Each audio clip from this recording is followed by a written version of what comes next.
Hello दोस्तों, नमस्कार। मैं भी एक आप सभी का बहुत बहुत स्वागत करता हूं एक और नए क्लास में। तो साथों, जैसा कि UP triple S C PET exam 2026 के लिए नई भर्ती चल रही है और इस टाइम इसका फॉर्म फिलअप भी चल रहे हैं। अंतिम तिथि 1 सितंबर रहने वाले हैं और आज 25 अगस्त हो चुका है। यदि आप सिंपल 10वीं पास हैं और आपकी एज जो है कि 18 से लेकर 40 के बीच में है, तो सबसे पहले OTR कराकर फॉर्म को भर दीजिए। और आप जानते हैं कि यूपी ट्रिपल एस सी पेट अब 3 साल के लिए वैध हो चुका है।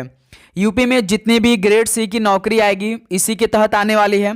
तो आपके लिए UP triple S C PET exam बहुत जरूरी है यदि आप ग्रेड सी की कोई नौकरी लेना चाहते हैं, जितनी भी यूपी में आने वाली है नई भर्तियां। ठीक है, तो इसी नई भर्ती में हम लोग पिछले 4 साल के एक एक शिफ्ट का क्वेश्चन पेपर को डिस्कस करें।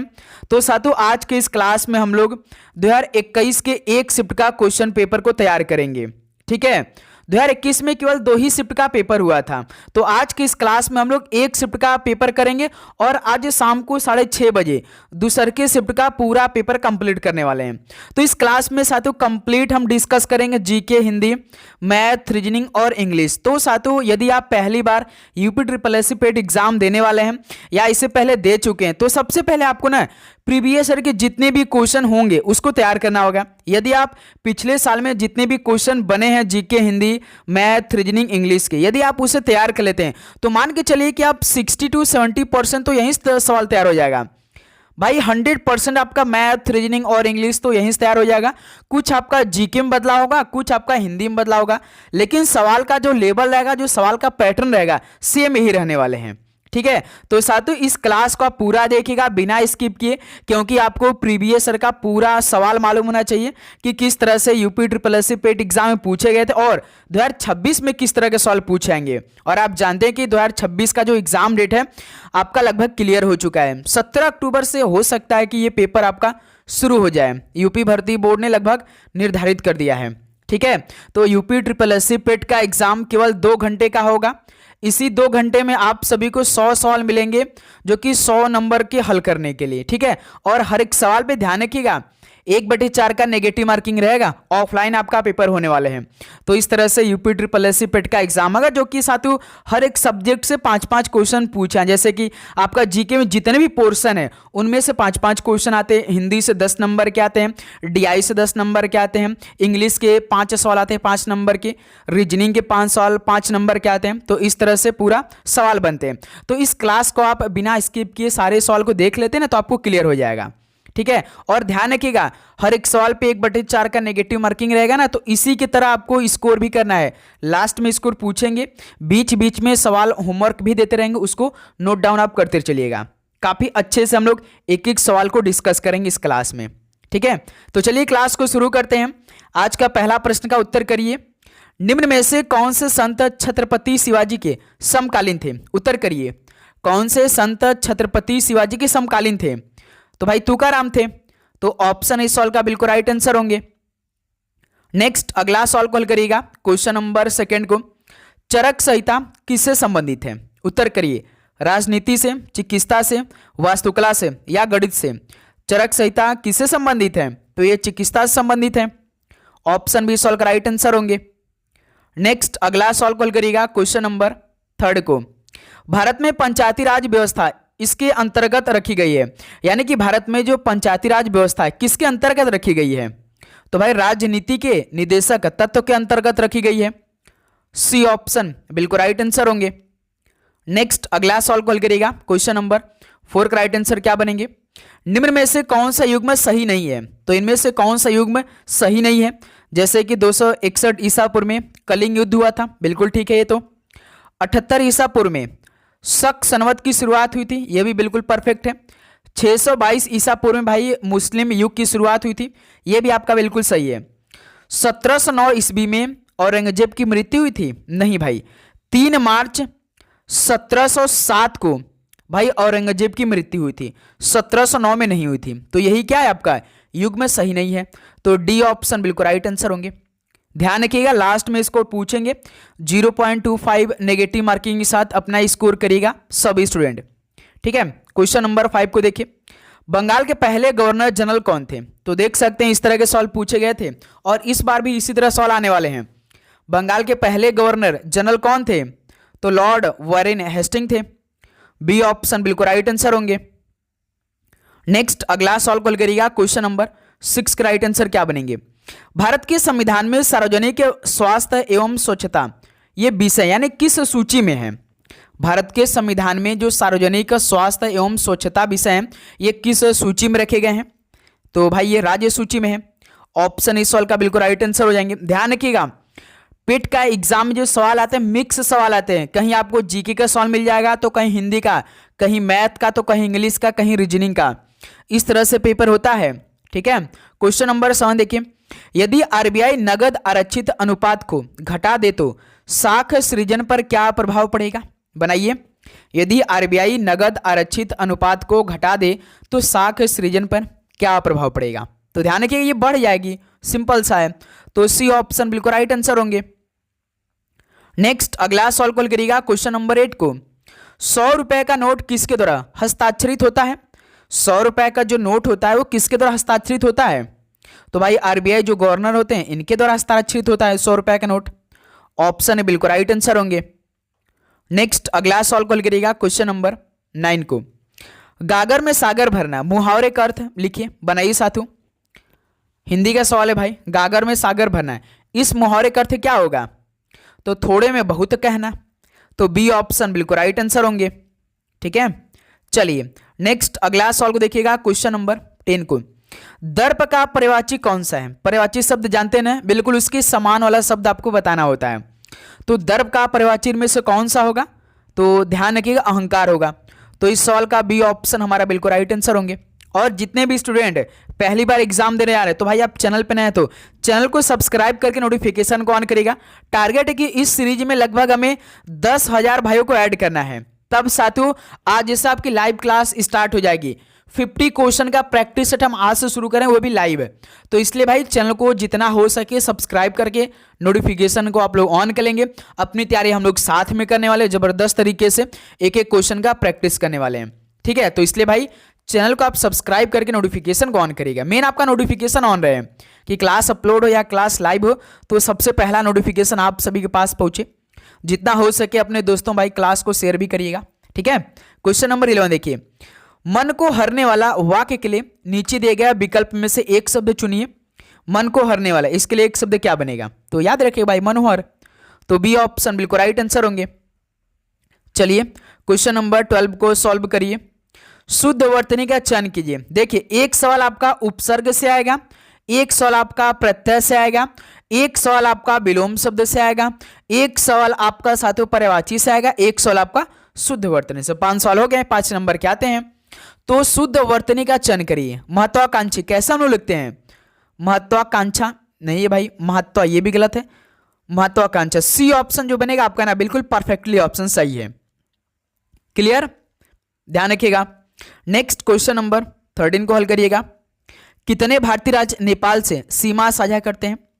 जैसे कि कितने ऐसे भारतीय स्टेट हैं जो कि साथियों नेपाल से सीमा जो है कि वो शेयर करते हैं? तो एक तो देखिए साथियों उत्तराखंड करता है भाई, उत्तराखंड करता है, और अपना यूपी करता है, नहीं कि उत्तर प्रदेश करता है, और दोस्त मेरे सिक्किम भी करता है ना, सिक्किम भी करता है, और वेस्ट बंगाल भी करता है। 4 हो गए, और एक करता है बिहार, बिहार भी करता है भाई नेपाल से सीमा साझा। तो कितने हो गए? 1 2 3 4 5, यानी कि 5 ऐसे भारतीय राज्य जो कि नेपाल से सीमा साझा करते हैं। तो इस सवाल को हम लोग ऑप्शन ए पर जाएंगे, तो राइट आंसर होंगे। आप लोग भी साथ में उत्तर करते चलिएगा। ठीक है, क्वेश्चन नंबर 14 को देखिए। केंद्र शासित प्रदेश लक्षद्वीप की आधिकारिक भाषा निम्न में से क्या है? केंद्र शासित प्रदेश लक्षद्वीप की आधिकारिक भाषा इनमें से कौन सी है? तो मलयालम है। बी ऑप्शन बिल्कुल राइट आंसर होंगे। क्लियर। नेक्स्ट क्वेश्चन नंबर 15 को सॉल्व करिए। ओणम किस भारतीय राज्य केंद्र शासित प्रदेश का सांस्कृतिक उत्सव है? ओणम किस भारतीय राज्य केंद्र शासित प्रदेश का सांस्कृतिक उत्सव है? तो ये केरल का है भाई। ऑप्शन बी सॉल्व का राइट आंसर होंगे। आज साथियों दूसरे के शिफ्ट का शाम में जब पेपर हम लोग करेंगे ना, कल देखिएगा 2022 का पेपर करवाएंगे, उसमें किस तरह का सॉल्व पूछा गया था, फिर 2023 के करवा देंगे, फिर उसका 2025 का कंप्लीट हो जाएगा आपका। ठीक है, तो भाई आप इसलिए जरूर चैनल को सब्सक्राइब करके नोटिफिकेशन को ऑन करके रखिएगा। नोबेल पुरस्कार जीतने वाले प्रथम एशियाई कौन थे? आप कितनी बार ये सवाल पढ़े होंगे। नोबेल पुरस्कार जीतने वाले प्रथम एशियाई कौन थे? सिंपल सा है, तो रविन्द्रनाथ टैगोर जी थे। तो सी ऑप्शन बिल्कुल राइट आंसर होंगे।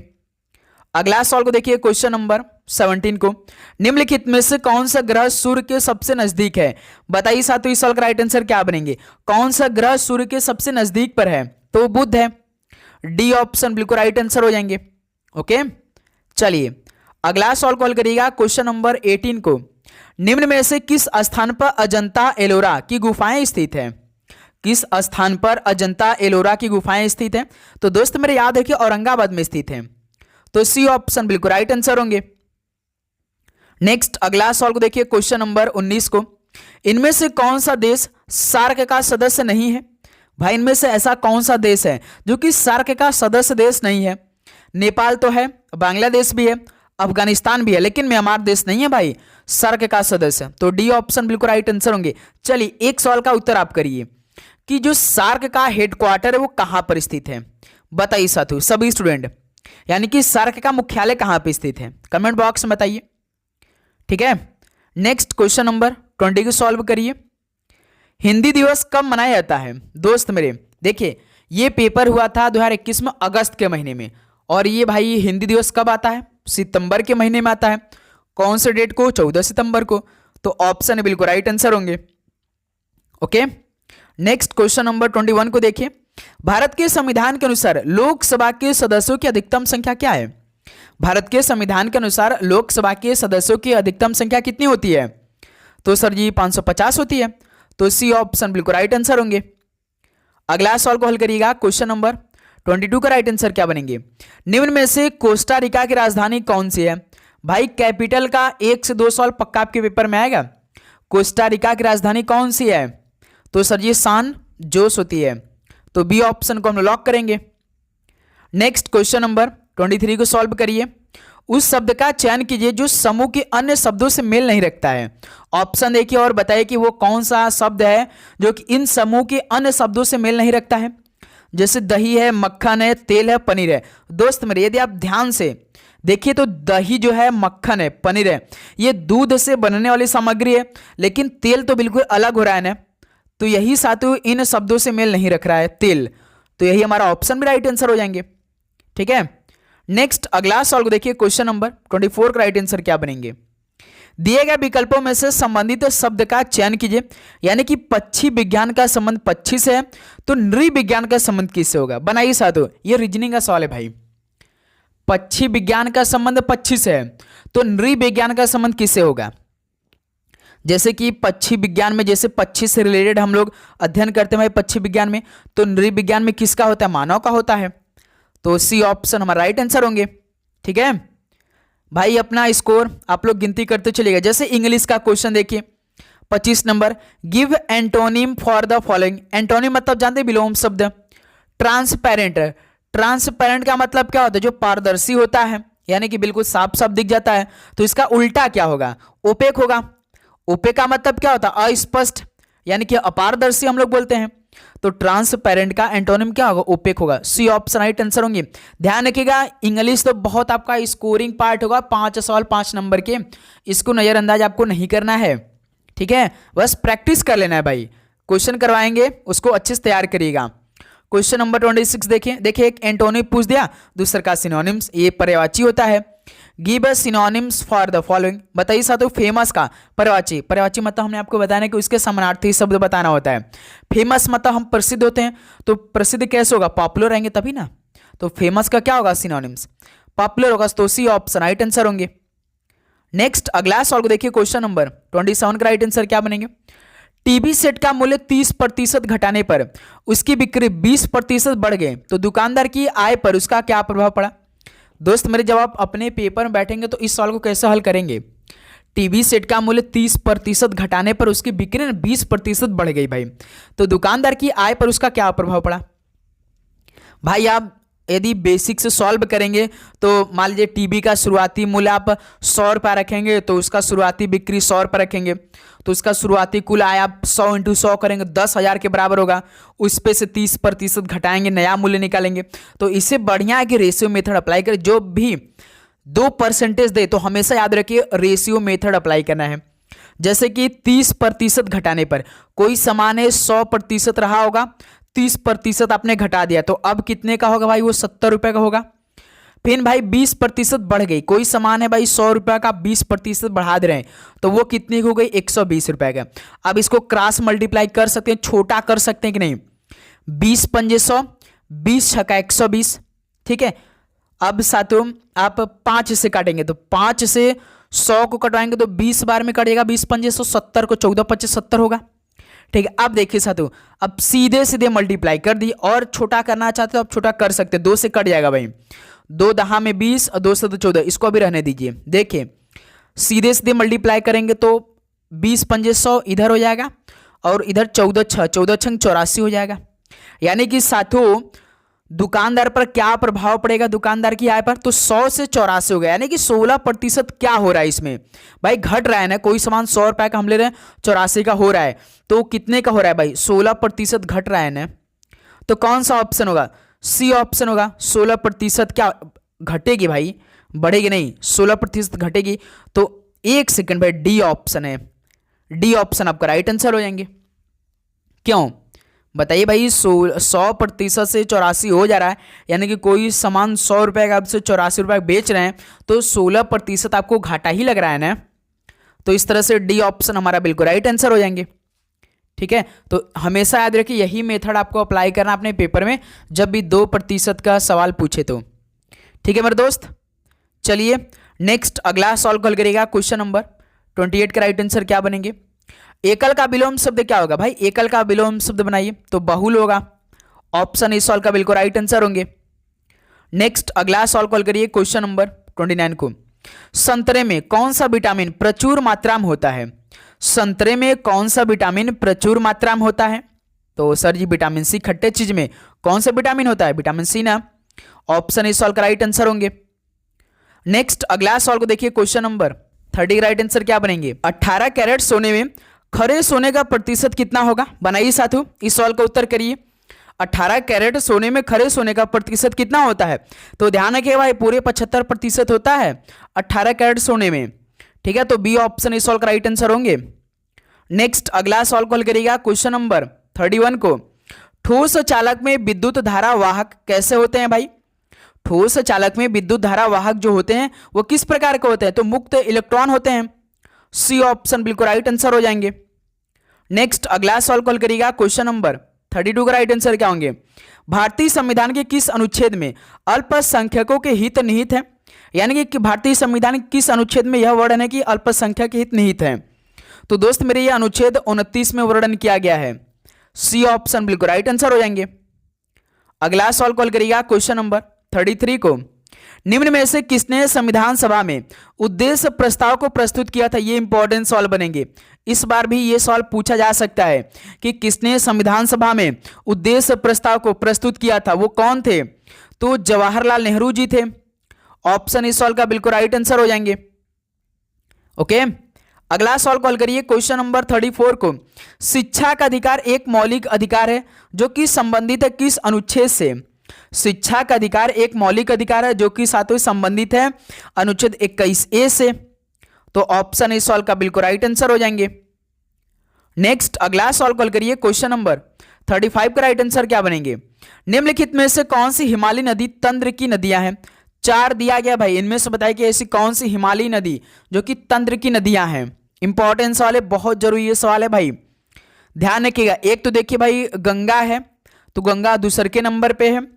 ब्रह्मपुत्र, ब्रह्मपुत्र है क्या भाई, आप बताइए, बिल्कुल है ब्रह्मपुत्र है, यानी कि 3 नंबर होगा, लेकिन गोदावरी नहीं है, यानी कि आपका आंसर 2 और 3 होगा। तो कौन से में है, सेकंड वाले में देखिए 2 और 3 आपका राइट आंसर होंगे। तो सेकंड नंबर का इस सवाल का बिल्कुल राइट आंसर होंगे, ठीक है। चलिए अगला सवाल कॉल करिएगा, क्वेश्चन नंबर 36 का राइट आंसर क्या होंगे।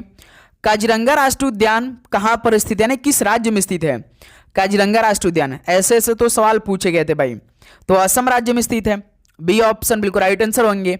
इस क्लास में लगता है full out of full score करने वाले हैं, जिनका भी भाई 2-4 सवाल गलती होगा कोई बात नहीं भाई, ठीक है, आप हर एक सवाल का उत्तर करें, बहुत अच्छा बात है।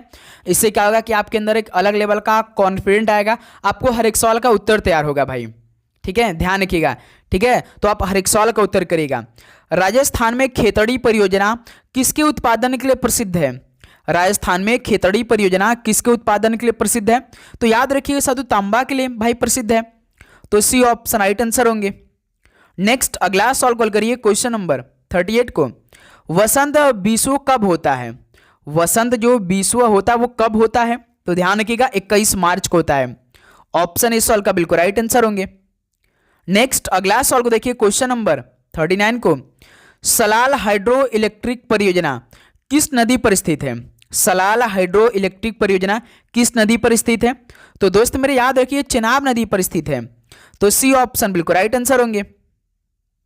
अगला सॉल्व कॉल करिएगा क्वेश्चन नंबर 40 के राइट आंसर क्या बनेंगे? जब सुभाष चंद्र बोस ने भारतीय राष्ट्रीय कांग्रेस के अध्यक्ष पद से इस्तीफा दिया तो इस पद का प्रस्ताव किसे दिया गया था? बनाइए सॉल्व का उत्तर क्या बनेगा? जब सुभाष चंद्र बोस जी ने भाई भारतीय राष्ट्रीय कांग्रेस के अध्यक्ष पद से इस्तीफा दिया तो इस पद का प्रस्ताव किसे दिया गया? तो याद रखिएगा डॉक्टर राजेंद्र प्रसाद जी को दिया गया, तो सी ऑप्शन इस सॉल्व का राइट आंसर होंगे। नेक्स्ट अगला सॉल्व कॉल करिए क्वेश्चन नंबर 41 को। करो या मरो का नारा किसने दिया? करो या मरो का नारा किसने दिया था? तो महात्मा गांधी ने दिया था, डी ऑप्शन बिल्कुल राइट आंसर होंगे। चलिए दूसरा का सवाल का उत्तर आप करिए कि महात्मा गांधी जी ने तो करो या मरो का नारा दिया था, लेकिन साथों किस आंदोलन के दौरान दिया था? बनाइए सवाल का राइट आंसर, किस आंदोलन के दौरान दिया था? बताइए सवाल का राइट आंसर क्या बनेगा?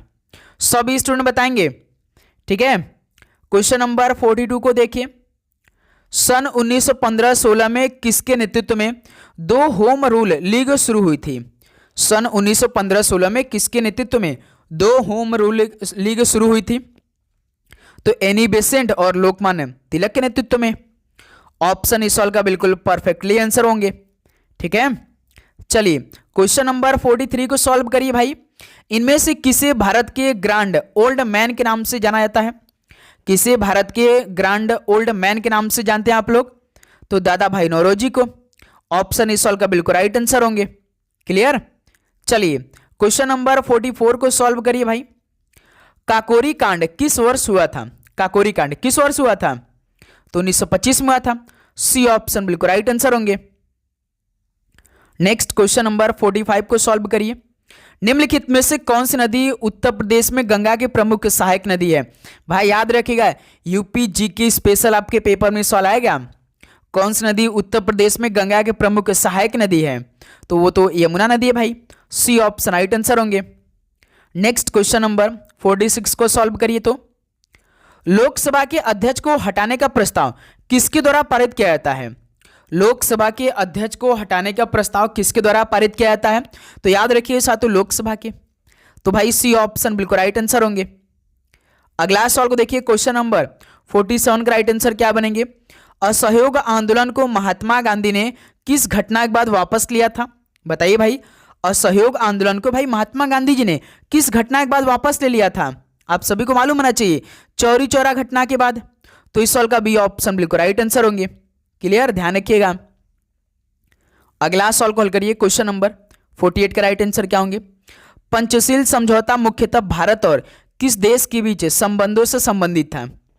पंचशील समझौता मुख्यतः भारत और किस देश के बीच संबंधों से संबंधित था? तो इंपॉर्टेंट सवाल है भाई। तो पंचशील समझौता तो मुख्यतः भारत और चीन के बीच में हुआ था, तो बी ऑप्शन इस सवाल का राइट आंसर होंगे।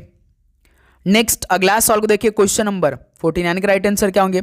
अर्थशास्त्र ग्रंथ के लेखक के रूप में किसे माना जाता है? अर्थशास्त्र ग्रंथ के लेखक रूप में किसे माना जाता है? तो याद रखिए भाई कौटिल्य को माना जाता है, बी ऑप्शन बिल्कुल राइट आंसर होंगे।